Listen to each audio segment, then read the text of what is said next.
ఏమ్మాయి చేసావే చిత్రంలో తెలుగు తెరకు పరిచయమైన చెన్నై చంద్రం సమంత నిజంగానే చేతును మాయలో పడేసింది. గత కొన్ని రోజులుగా ప్రేమలో మునిగి తేలుతున్న ఈ జంట అప్పుడప్పుడు మీడియా కంటపడ్డారు. ఇక ఆ తర్వాత మాత్రం లవ్ మ్యాటర్ బయటికి తెలిసిపోవడంతో ఇద్దరూ కలిసి చేతిలో చేసుకుని పబ్లిక్ గానే ఫంక్షన్స్ కు హాజరయ్యారు. ఇక వీరి పెళ్లికి డేట్ ఫిక్స్ చేద్దామని నాగ్ ఫ్యామిలీ అనుకునే లోపే ఒక వార్త బయటకు వచ్చింది.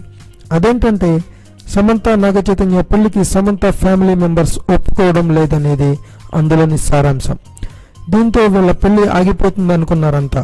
అటు సమంతతో పాటు నాగ్ ఫ్యామిలీ కూడా వాళ్ళని ఒప్పించి పెళ్లి చేయాలని భావించినప్పటికీ సమంత పేరెంట్స్ లో ఎలాంటి మార్పు రాకపోవడంతో వాళ్ళ మ్యారేజ్ ని వాయిదా వేసి ముందు అఖిల్ శ్రేయా భూపాల్ వివాహం జరపాలని అక్కినేని కుటుంబం సభ్యులు నిర్ణయించారు.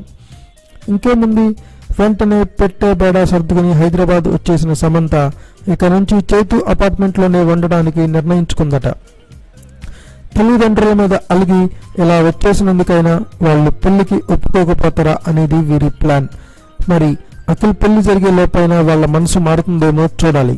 ఒకవేళ ఇంకా వాళ్ళు ఒప్పుకోకపోతే నాగ్ ఫ్యామిలీ దగ్గరుండి చైతు మ్యారేజ్ జరపాలి అనుకుంటున్నట్లు తెలుస్తుంది. దీనికి సంబంధించి ఇప్పటికే షాపింగ్ కూడా చేసేశారట ఈ జంట. ఇక ఈ మధ్యకాలంలో అసలు అన్నయ్య పెళ్లి ఆపి తమ్ముడికి ఎందుకు వివాహం చేస్తున్నట్లు అని అందరూ ఆలోచనలో పడ్డవారికి ఇదిగో ఇప్పుడు క్లారిటీ వచ్చిందన్నమాట. Thanks for watching. Please subscribe our channel.